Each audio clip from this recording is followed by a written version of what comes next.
maintenant avec le débat. On n'est plus dans la rubrique Tour de cheval à l'attention de mon réalisateur.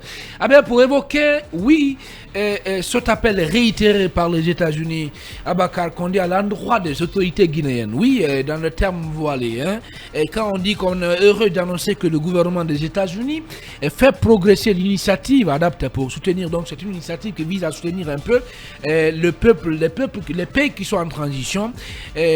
Voilà, pour en quelque sorte aller rapidement à l'organisation d'élections libres et transparentes, mais plutôt le pays de Biden affirme qu'il va soutenir le peuple guinéen dans sa transition, tenez-vous bien, vers une gouvernance démocratique d'ici le 1er janvier 2025. Mais voilà, c'est une annonce qui a été faite, mais également un message voilé adressé à la junte. Vous savez qu'il y a de cela quelques mois en arrière, le gouvernement américain avait également aussi essayé d'alerter par rapport à la rapidité qu'il faille imprimer dans le retour à l'ordre constitutionnel. Et cela avait offusqué les autorités de Conakry. On a vu le ministre des Affaires étrangères qui est sorti du bois pour faire une certaine mise au point. Et cette fois-ci, le gouvernement américain reste tout droit dans ses bottes pour dire encore: nous sommes démocrates, nous soutenons les régimes démocratiques, nous souhaitons travailler, collaborer avec la Guinée, mais il est important qu'on puisse aller rapidement vers le retour à l'ordre constitutionnel pour que les investissements, parce qu'aujourd'hui, il y a des investissements qui sont adressés pour le développement du pays, qui sont là pour soutenir l'avancée démocratique de la Guinée, qui ne peuvent être obtenus qu'avec un régime librement installé, qui est un régime légal. Aujourd'hui, les soutiens qui viennent de la communauté internationale, du moins les pays qui ne sont pas trop asiatiques, qui ne sont pas trop regardants de l'aspect démocratique, c'est des pays qui exigent qu'il y ait un minimum de consensus au pays, qu'il y ait un dialogue politique, qu'il y ait un dialogue social, qu'il y ait de l'économie, que les Guinéens se regardent et se parlent. Maintenant, s'il y a une crise de méfiance, une crise de confiance, les partenaires ne mettent pas la main à la pâte. Parce que dans les pays occidentaux, le Parlement vote les accompagnements. Et le Parlement, pour qu'il avalise un accompagnement, il faut qu'il regarde certains paramètres. Maintenant, si ces paramètres ne sont pas dans un pays, bon Dieu ça, ils ne pourront pas investir. C'est ce que les États disent à la Guinée. C'est comme pour dire que allez-y rapidement vers le retour à leur constitution pour que nous puissions investir. Parce qu'aujourd'hui, le robinet est fermé dans ces institutions. Quand vous prenez la Banque mondiale, vous prenez le FMI, il y a ces fonds qui sont aujourd'hui bloqués. Ça ne vient pas. Et tant qu'on n'est pas vers le retour à la constitution, ces fonds-là ne viendront pas. Donc c'est pour dire de façon voilée, allez-y rapidement vers le retour à la constitution pour que l'argent qui est là, destiné pour soutenir le développement socio-économique de la Guinée. Il reste à savoir quelle sera la réaction de Conakry. Voilà. Non, je crois que ça ne devrait pas, ce n'est pas opportun qu'ils réagissent. Pourquoi? Ce n'est pas important qu'ils réagissent. On vous dira qu'on est un pays souverain. Non, mais écoutez, ce n'est pas aux États-Unis. Faut-il le pays de l'homme de nous dire ce qu'on doit faire de l'avenir? Vous oubliez que nous sommes dans un régime exceptionnel. Oui.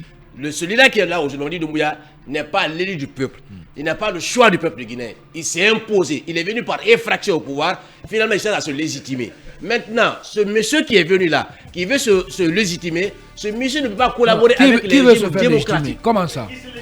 Mais il se légitime par ses actes, par les faits, par les dires, par les attroupements, par les déplacements. Condé, vous n'allez pas encore réveiller, vous n'allez pas remettre ça aussi. Je dis qu'il est rayé. Allez-y, s'il vous plaît. Je voudrais vous faire comprendre. Parler à la fois. Je voudrais faire comprendre que. Condé. Oui. Oui ou non, on est dans le chronogramme, dans le délai de la transition. Évidemment. Voilà. Alors pourquoi il faut mettre, pourquoi il faut passer tout son temps à faire pression sur Conakry? C'est un rappel. C'est un rappel pour dire que vous avez votre argent ici. Nous souhaitons vous accompagner. Nous souhaitons vous soutenir. Comme des affamés en fait. Non mais écoutez. Oui, mais comme des affamés. Non, c'est une coopération. Comme des affamés. C'est une coopération. Oui. Cette coopération-là a ses exigences. C'est ce qu'on rappelle. On travaille avec les pays démocratiques. C'est ça, ici, nous, on n'aime pas la pression parce que par le passé, l'argent vient après, les gens se partagent l'argent. C'est de cela il s'agit. Il est aujourd'hui question pour le pays-là de faire rapidement un retour à la constitution pour que les investissements qui sont bloqués par le fait qu'on soit dans une situation exceptionnelle, que c'est dans la vote. Parce qu'aujourd'hui, aucun pays responsable, démocratique, ne peut donner l'argent à la Guinée avec un régime illégal, avec un régime arbitraire. C'est de cela il s'agit. On est dans un régime illégal, dans un régime qui ne respecte pas les normes démocratiques. Donc, aucun pays responsable, aucun parlement sérieux ne peut pas débloquer, voter un montant à l'endroit de ce pays-là. Donc, il est important qu'on retourne vers notre constitution, vers un ordre démocratique pour que l'argent sain vienne maintenant au pays. Bien. C'est cela, il s'agit. Alors, on parle de Guy Lavogui, on sait quand même que on est jaloux de notre souveraineté. Et il y a aussi un antécédent. On se rappelle, je crois, il y a maintenant, il y a 5 mois comme ça, les États-Unis s'étaient donné la liberté, le droit de lancer une espèce de chrono en ce qui concerne la durée de la transition.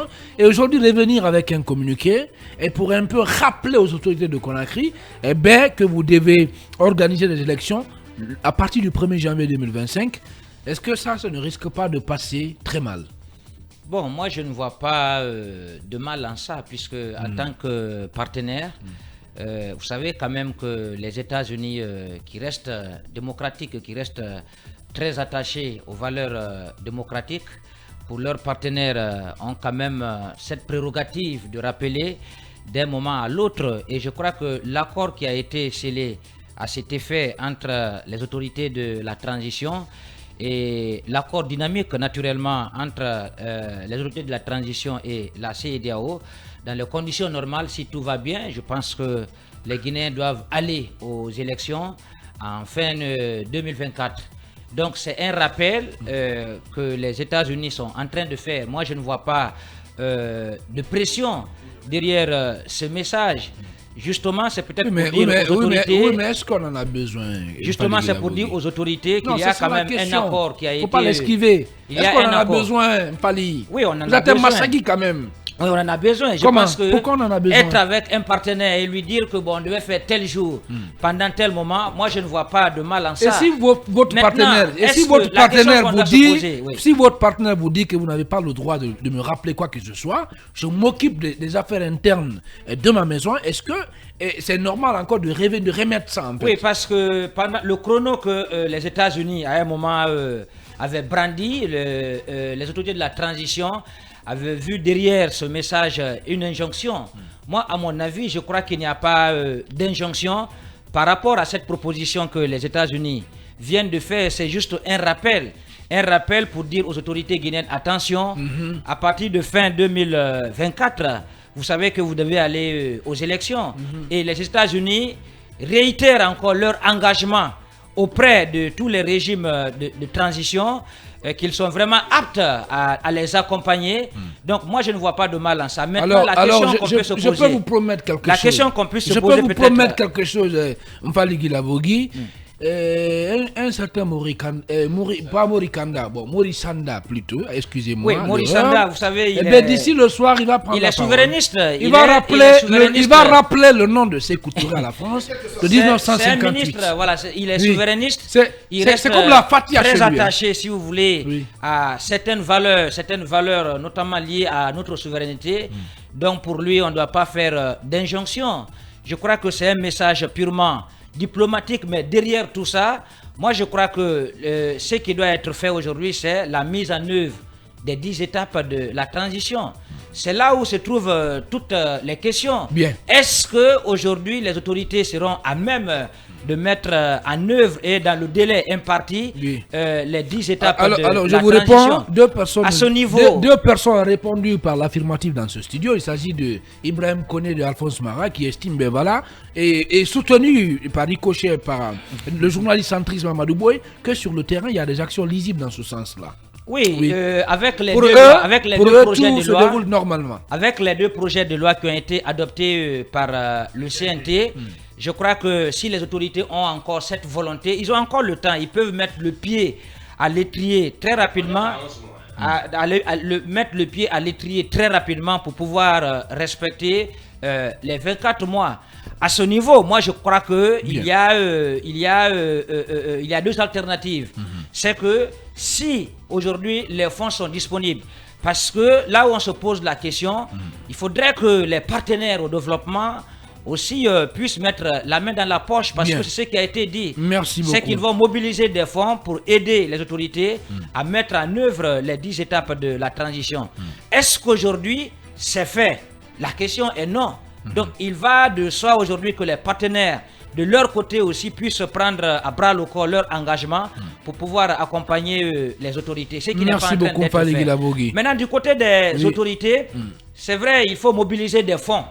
il faut mobiliser des fonds, il faut passer par 1000 et N moyens pour pouvoir trouver des fonds. Si les fonds ne sont pas trouvés, je crois que c'est le colonel qui a quand même dit que même un seul jour ne va pas passer à travers le porte-parole du gouvernement. Aujourd'hui, jusqu'ici, en tout cas, il n'a pas encore dit, il n'a pas encore développé un autre argument, comme quoi il ne sera pas à même de respecter les 24 mois. Merci. Il faut donc lui accorder ce bénéfice du doute. Si ce n'est pas fait, peut-être que l'autre alternative, c'est d'aller aux étapes les plus importantes, c'est-à-dire organiser les élections et pour pouvoir contribuer très rapidement au retour à l'ordre constitutionnel. Est-ce que ce soit la communauté internationale, la CEDEAO et la République de Guinée, je crois qu'ils doivent aujourd'hui se mobiliser du côté quand même des autorités pour pouvoir trouver les fonds et mettre en œuvre les 10 étapes de la transition. Il faut se mobiliser pour réunir les fonds qu'il faut et pour mettre en œuvre les 10 étapes de la transition. Mais est-ce que vous estimez, Ibrahim Sory Diallo, qu'on est dans la bonne trajectoire, que tout se déroule bien? Est-ce que vous faites partie de ces gens-là qui pensent vraiment concrètement aujourd'hui que le CNRD peut à tout moment mettre le pied sur l'accélérateur et rapidement organiser des élections pour consacrer le retour normal à l'ordre constitutionnel en Guinée? Ibrahim Khalil, je suis très sceptique, comme les États-Unis d'ailleurs, parce que par rapport à leur sortie... Donc ce communiqué traduit pessimisme. Et d'ailleurs, c'est un rappel à l'ordre des autorités guinéennes, parce que vous vous rappelez le compte à rebours qui avait été lancé donc par l'ambassade des États-Unis à Conakry et qui avait fâché les autorités de la transition.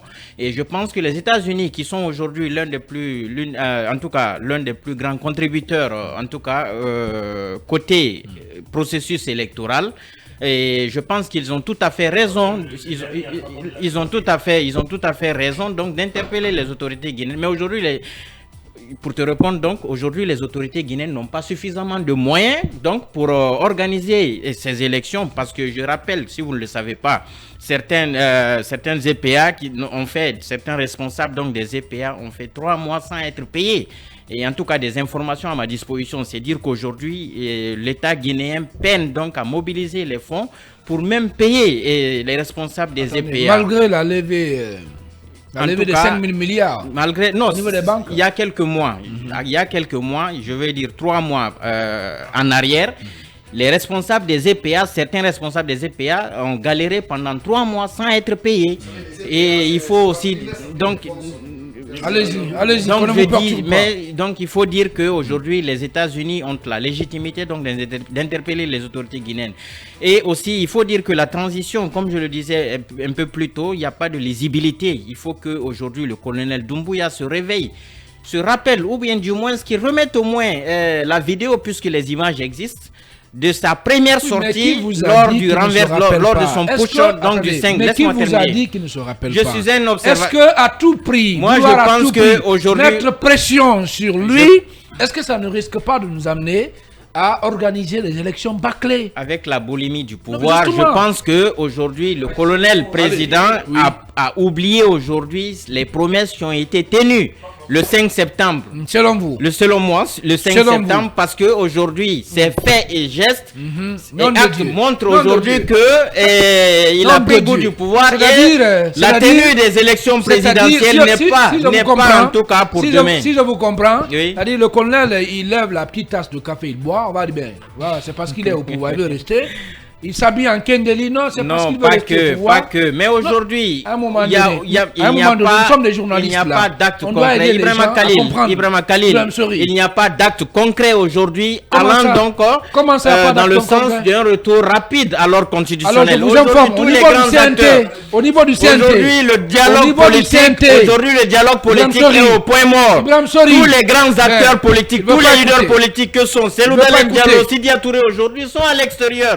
Et aujourd'hui, avec cette affaire d'attaque du prison, de la prison, aujourd'hui, avec cette affaire d'attaque de la prison, aujourd'hui, des citoyens sont en train d'être agressés chez eux. Il faut rappeler que l'ancien directeur de cabinet du président du CNT, Dansa Kourouma, a été perquisitionné, et on apprend que plusieurs millions ont été dérobés par les agents des forces, des forces spéciales qui se sont rendus à ce domicile-là. Donc aujourd'hui, il y a une crainte. Rien n'est fait aujourd'hui par les dirigeants de la transition, il faut dire la vérité, pour aller aux élections. Vous dites que rien n'est fait. Aujourd'hui, on va échanger, Ibrahim Sory. Au regard des actes vous permettez les échanges? Oui, je sais.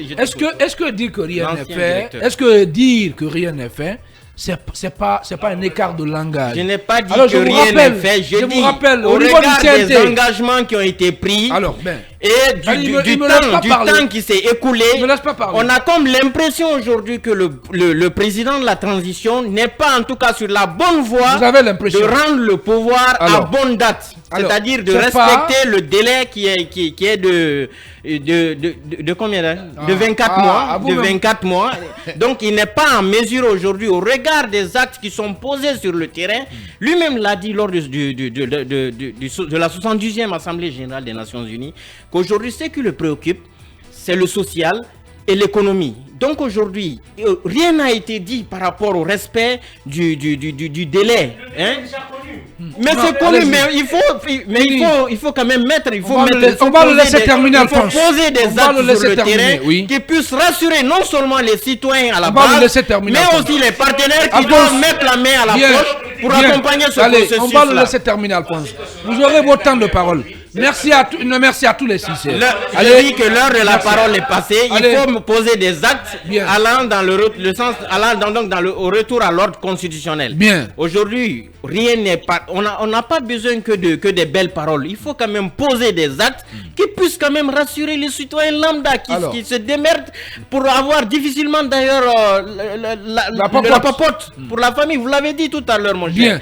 Donc, et les États-Unis aujourd'hui, qui sont l'un des plus grands contributeurs, les États-Unis qui sont l'un des plus grands contributeurs donc à ce processus, sont sceptiques. Et comme eux, beaucoup de personnes pensent que les autorités quand même doivent se réveiller, non pas tenir de belles paroles, mais aujourd'hui passer à l'acte pour relancer le dialogue politique. Merci beaucoup. Pour lancer le processus allant donc au retour à l'ordre constitutionnel. Merci. Et que de sortir de cette belle parole et de ces habillements aujourd'hui. On a comme l'impression lors des conseils des ministres aujourd'hui que les ministres de la République, que le président de la transition, chacun se démerde à trouver une belle tenue. Et on voit aujourd'hui la DCI, je respecte quand même mon grand frère Moussa Moïse, mais très malheureusement, c'est comme si on a comme l'impression que ce sont des parades qui sont faites pour aller donc participer au Conseil des ministres à travers les tenues qu'on veut exposer aux gens. Et on a besoin aujourd'hui du travail quand même. Quand même, Moussa fait du bon boulot. Hein. De passage. Il fait du bon boulot quand même. Je ne dis pas qu'il ne fait pas du bon boulot. Merci beaucoup. Moussa Moïse fait un excellent travail. Et aujourd'hui, je suis très satisfait du travail qu'il est en train d'abattre. Merci beaucoup. Côté communication. Maintenant, parade, je parle des dirigeants et non pas ceux qui font les photos. Aujourd'hui, Moussa Moïse et la DCI sont dans leur rôle. Aujourd'hui, Moussa Moïse est dans son rôle de faire la communication. Il est le premier communicateur du pouvoir de la transition. Maintenant, je parle des dirigeants qui ne posent pas d'actes aujourd'hui, allant dans le sens de rassurer les citoyens que nous sommes quand même, parce que le président de la transition a renversé un pouvoir qui était légalement un pouvoir légal. Il faut le dire quand même, des élections ont été organisées. Merci beaucoup, allez, merci. Merci bien. Il a dit qu'il veut faire du renouveau, il veut apporter du sang neuf et organiser les ciseaux Mamadou Touré, ce n'est pas facile hein, dans cette émission. Mais vous ne passez plus à l'antenne. On vous a largement compris, Ibrahim Sory Diallo. Je rappelle que vous êtes l'administrateur général du site d'information laguinée.info, Alphonse Marin. Et tâchez d'écouter quand même les autres, c'est extrêmement important. Maintenant, vous avez votre temps de parole. Et tout à l'heure, j'ai voulu quand même donner, bien entendu, l'opportunité au doyen Ibrahim Koné de réagir après l'analyse faite par notre confrère de la Guinée.info. Mais déjà, sa position est connue. En attendant, il va prendre une tasse de café. Alors, on vous écoute, Alphonse Mara. Allez-y. Non, j'ai rapidement envie de dire que en fait, ce rappel, ce n'est qu'un exercice diplomatique habituel, en fait. Ce n'est qu'un exercice diplomatique habituel. Le rappel date de quand? Regardez, en fait, prenez le calendrier du président et regardez la date du rappel. Vous vous rendrez compte que les États-Unis, quand même, veulent juste rappeler leur position privilégiée dans le portefeuille des partenaires diplomatiques de la Guinée.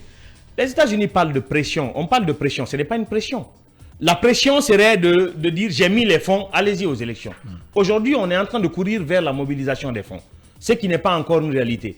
On pense que le gouvernement n'est pas crédible. Plusieurs acteurs pointent le fait que non, le CNRD n'est pas un acteur crédible, c'est pourquoi il n'arrive pas à mobiliser les fonds.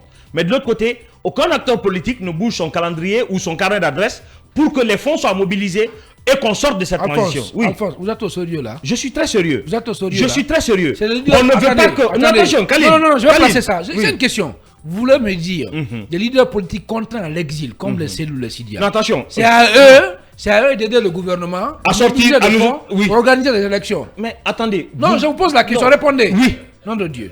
Khalil, Non, Khalil, je vous explique une chose. Je prends ma tasse Non, de café, Khalil, je vous sors. explique une chose. On a envie de sortir Oui. de cette transition Oui. qui les a contraints à l'exil. Cette transition dont ils dénoncent la mauvaise gouvernance. Cette transition qui, selon eux, abuse même des citoyens guinéens. Mais comment voulez-vous que cet abus exercé sur les citoyens guinéens, leur exil, prenne fin si on ne passe pas aux élections? À quel moment, en fait, par quelle magie voulez-vous qu'on sorte de cette situation si on ne va pas aux élections? Doumbouya va pas se lever. Qui doit organiser les élections? Doumbouya et son gouvernement. C'est Selouda le Lansidi CNRD, justement, attention. J'ai pas demandé à Selouda de venir organiser les élections. Non, Je vous dis que avez les dit- acteurs politiques vous avez dit que ces peuvent acteurs contribuer politiques à ne travers bougent leur pas. carnet. En faisant Attention, quoi? Khalil, à travers leur carnet, ils peuvent se bouger aujourd'hui pour que la Guinée puisse mobiliser les fonds. Attention, Non, ce attends. n'est pas que les acteurs alors, gouvernementaux je vous qui ont repose le la question. privilège Je vous de repose la mobilisation. question. Des acteurs politiques qui n'ont mais pas là, été. ce n'est pas que c'est nous, Bien, tous les acteurs des politiques sont levés. Alphonse Mara, Oui. s'il vous plaît. On va aller pas à pas. Tout le monde. On va aller pas à pas. Oui. Les acteurs politiques les plus représentatifs du pays ont été exclus dans un dialogue politique qui a eu lieu Oui. ici à Conakry. Mieux, contraints à l'exil. Vous voulez que ces gens-là se lèvent pour aller voir les institutions internationales, leur dire fils Sabilillah et aider-nous à organiser les élections? Khalil, Non, je vous pose la Khalil, question. c'est mon avis et je suis Vous n'êtes pas cohérent. plus que Dans l'incapacité de défendre l'indépendable, vous tournez en rond, Mara. je suis plus que Mara, convaincu vous vous que noyez c'est la là. porte de sortie. Vous vous noyez en direct. Khalil, je finis. Vous vous noyez, hein. Je finis. Oui. Je finis. Alors. Vous savez, dans la mobilisation des fonds, Oui. ce n'est pas que les acteurs publics. Dans le monde, aujourd'hui, il y a ce qu'on appelle le lobbying.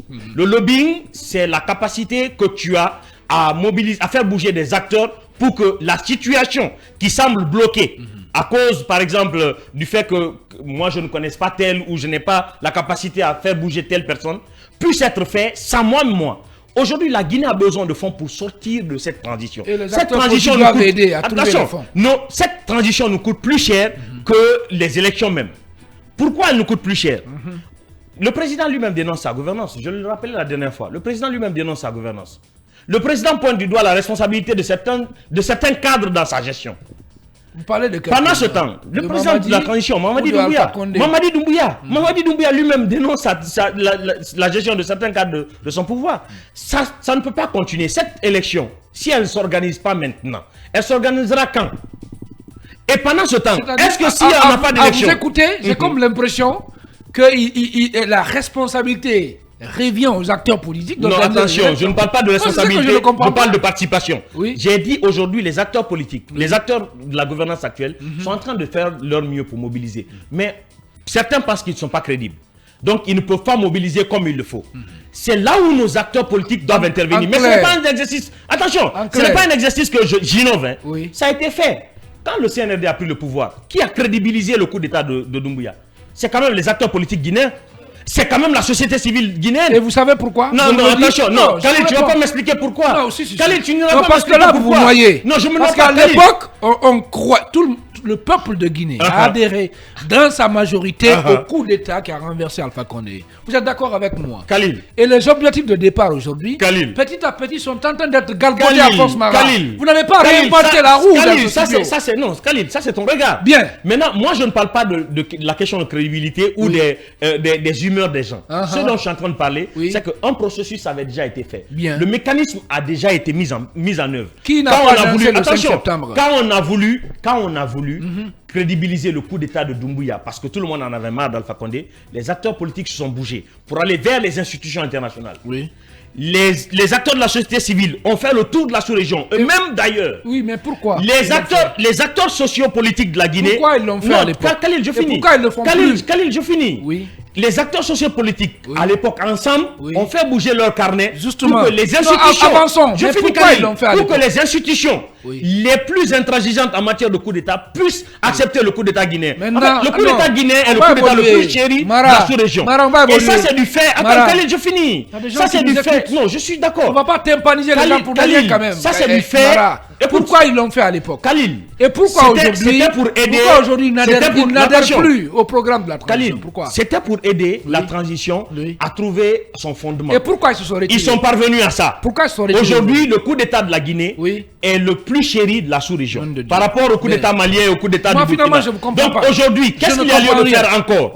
Ces acteurs, de la même manière qu'ils sont mobilisés pour rendre digérable le coup d'État de Doumbouya, ils peuvent se mobiliser ainsi, faire bouger leur carnet pour qu'on mobilise le fonds. Merci, Mara. Non, attention. Merci beaucoup, Mara. Le paradigme n'a pas changé parce que les acteurs sont encore là. Bien. Tant qu'on n'a pas fait les élections, on sera en transition. Merci, et cette transition, ça les contraindra à l'exil. Merci beaucoup. Ça appauvrira le panier de la ménagère. Allez, merci, oui. C'est ce qu'il dénonce. Merci, Abakar Kondé, rapidement, oui. Abakar Kondé. Tout ce qui avait fait le balai diplomatique pour le CNRD, c'est le FNDC, c'est l'UFDJ, c'est l'UFR, ils sont où aujourd'hui? Continuez. Ils sont où aujourd'hui? Continuez, ne lui posez pas de questions. Ça, continuez à complètement ne passe pas l'antenne. Les promesses du départ ne sont plus tenables à cette date. Il ne passe pas l'antenne. Aujourd'hui, tout ce qu'on met le balai diplomatique pour dire, parce qu'on sait dans quel contexte le coup d'État a été perpétré. Et on sait le mal guinéen à l'époque. Tous avaient applaudi parce que simplement, ils pensaient être débarrassés du démon Alpha Condé. Aujourd'hui, le même démon revient. Retirez le mot démon. Le même démon revient. Non, retirez le démon revient sur une face. Attendez, s'il vous plaît, retirez le mot démon. Ils ont semblé. Non, respectons quand même. Quand je dis démon, je n'ai pas dit. Respectons pas dit qu'Alpha Condé était un démon. Pour eux, c'était un démon. Je parle, c'est pour eux, c'était un démon. Aujourd'hui, Alpha Condé n'est plus là. Mais finalement, les mêmes pratiques sont revenues. Cellou à l'exil, le FNDC à l'exil. Aujourd'hui même, ce qui n'était pas imaginable, l'UFR aussi à l'exil à travers son président. Parce que Sida n'est plus dans son domicile, Cellou n'est plus dans son domicile.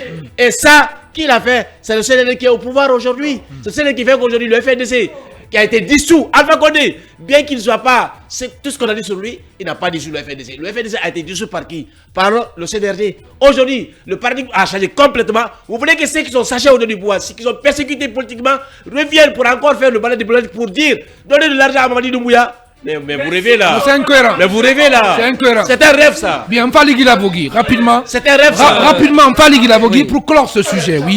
Et pour clore ce sujet, allez-y. Allez-y. Sur la question. Bien, allez-y, Mfali. En 30 secondes. Oui, en 30 secondes. Moi, je pense que c'est que, comme Condé l'a dit, le paradigme a changé. Rapidement, 30 secondes. Le CNRD a changé de fusil d'épaule. Parce que vous savez quand même que tout au début, M. Seouda Diallo, M. Sidi Touré, le FNDC étaient les plus grands soutiens du CNRD. Mais au lendemain du coup d'État, il y a quand même certaines réformes donc, qui ont été enclenchées, des réformes qui ont poussé donc, les partenaires d'hier à aller à l'étranger. Donc sur la question aujourd'hui, moi je crois que le CNRD, ça pourrait être une réalité si le CNRD accepte d'organiser ce cadre de dialogue inclusif qui a été tant réclamé et même exigé par la CEDEAO, parce que si la CEDEAO, la communauté internationale reste encore en marge de la mobilisation des fonds, moi je me dis que certainement c'est parce que les recommandations qui avaient été faites donc au CNRD jusqu'ici ne sont pas encore en train d'être mettre en œuvre. Donc aujourd'hui, il revient au CNRD. C'est vrai que sur le plan politique, là, il faut quand même dire la vérité. Sur le plan politique, je crois que c'est à ce niveau où il y a beaucoup de choses à dire sur la transition. Et elle est plus déterminante, la politique. Oui, elle est la plus déterminante. Absolument. Le CNRD aujourd'hui doit changer de paradigme, changer de fusil d'épaule. Non, pas prioriser. Pas changer de paradigme. Ou non, quand je dis changer de mais paradigme, c'est de faire en sorte que les 10 étapes de la transition du chronogramme soient respectées. Oui, c'est ce que j'ai dit, c'est de prioriser un peu, c'est-à-dire les activités politiques. Parce que jusque là où nous sommes aujourd'hui, l'inquiétude des formations politiques, Jusqu'ici, on n'a pas encore de fichier électoral. Comment on va aller à ces élections? Quel est l'organe qui va organiser les prochaines élections?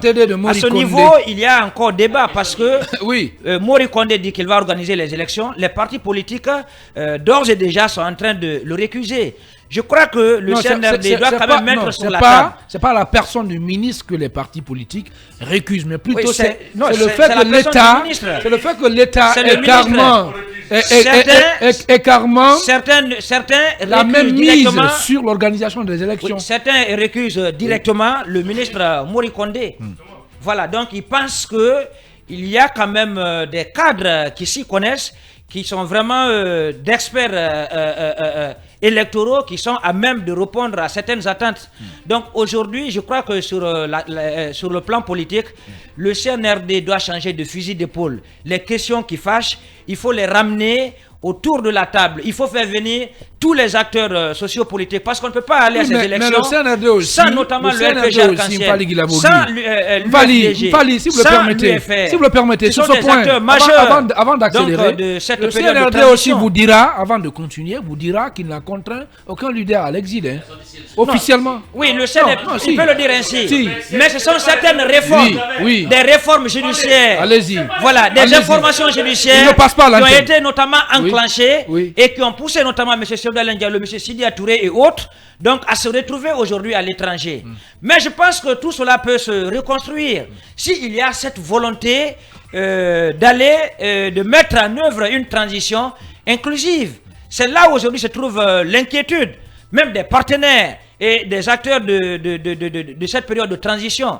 Il faut prioriser l'inclusivité. Il faut donner la chance à ceux qui sont à l'étranger, qui pourraient être très favoris donc pour les prochaines élections, à venir préparer, si vous voulez, ces échéances. Bien. Mais on a comme l'impression aujourd'hui que le CNRD est en train de faire un pilotage à vue. Donc c'est comme un chauffeur qui conduit la tête dans le guidon. Bien. Ce qui est vraiment malheureux. Guy Labogui, encore une fois, on va céder la place au deuxième passage de l'écran publicitaire. Dans cette émission, derrière un arrêt info encore avec Fadima Kanté. D'ici là, mesdames et messieurs, on va marquer une petite pause en attendant de continuer de réagir. Et tous vos messages, Inch'Allah, à la limite de nos possibilités et surtout à la limite du temps imparti à l'émission seront lus avec la bénédiction de notre réalisateur. On se retrouve dans un instant sur Film Guinée, la radio du peuple. Madoubo, il le rappelle alors des États-Unis qui sonne comme une espèce d'injonction à l'endroit des autorités, rapidement, de la transition. Non, moi je pense que cet appel se situe dans le cadre diplomatique. C'est un appel qui sonne comme un rappel par rapport aux engagements pris. Moi je peux même assimiler cela à un échange entre père et fils lorsque le papa rappelle en tout cas à son enfant, les aînés doivent être respectés, il faut les chérir, il faut les respecter. Donc c'est dans ce cadre un peu, mais ce qu'il y a lieu de souligner par rapport à ce rappel, je rappelle aussi que ce rappel des États-Unis s'inscrit dans le cadre de la nouvelle initiative pour les transitions démocratiques et politiques africaines. Donc au bout de cette initiative, il y a quand même un enjeu majeur. C'est un enjeu financier, un enjeu technique qui vise à accompagner les pays en transition pour pouvoir, pour pouvoir sortir de l'emprise des transitions. Vous savez, le retour à l'ordre constitutionnel en Guinée est conditionné par l'organisation des élections. Et les élections, le montant qui a été dégagé, c'est 600 millions de dollars. Aujourd'hui, la Guinée n'a pas les moyens de mobiliser ce montant. Il faut l'apport des partenaires techniques et financiers. Bien. Et c'est là où les États-Unis sont partie prenante. Parce que vous le savez, les États-Unis, c'était quand même un pays qui est porté sur les valeurs démocratiques. Un pays à cheval au respect des principes démocratiques. Donc, lorsque les États-Unis rappellent à la Guinée que le chronogramme dynamique conclu avec la CEDEAO doit être respecté, je ne voudrais pas que les autorités guinéennes prennent cela comme des injonctions ou un piétinement de notre souveraineté. Ça n'a rien à voir. Les États-Unis demeurent un partenaire à la Guinée. Ils doivent mettre de l'argent pour le financement des élections. Je rappelle aussi que lorsque, par exemple, vous prenez ces accompagnements, vous prenez par exemple la Banque mondiale. La Banque mondiale, aujourd'hui, les États-Unis sont pratiquement les premiers bailleurs de fonds de la Banque mondiale. Quand vous prenez la Banque mondiale en Guinée, eh bien, elle a un portefeuille actif d'investissement ou de financement d'à peu près 1 milliard de dollars de francs guinéens. Alors, si les règles ne sont pas respectées sur le terrain, Si le retour à l'ordre constitutionnel n'est pas une urgence aujourd'hui, si on n'essaye pas de mettre en place les mécanismes qui concourent à l'application stricte des 10 étapes de la transition, ça veut dire que l'enjeu, la Guinée va perdre beaucoup de fonds pour, n'est-ce pas, lui permettre justement d'aller vers le financement de ces élections. Donc je pense que ce rappel des États-Unis doit être pris comme un rappel qui, n'est-ce pas, doit en quelque sorte galvaniser voilà, les autorités de la transition pour pouvoir aller progressivement vers l'application des 10 étapes de la transition. L'autre pan que je voudrais souligner, c'est par rapport justement à l'accompagnement de ses partenaires techniques et financiers. En tout cas, selon des sources auprès du ministère de l'économie et des finances, par exemple, depuis le coup d'État de septembre 2021 jusqu'à maintenant, les partenaires techniques et financiers ont accompagné la Guinée à hauteur de 400 millions de dollars. Donc ça veut dire que les engagements sur le terrain, lorsqu'ils seront en tout cas dans une dynamique d'être respectés, on peut encore continuer à bénéficier de ces fonds. Parce que 600 millions de dollars, je vous assure, si les partenaires ne s'impliquent pas, je me demande comment la Guinée pourra, n'est-ce pas, s'en sortir pour pouvoir financer ces élections de la base au sommet. Bien, allez, une analyse est très pertinente de la part de Mamadou Bo, une autre spécialiste maison des questions économiques. On a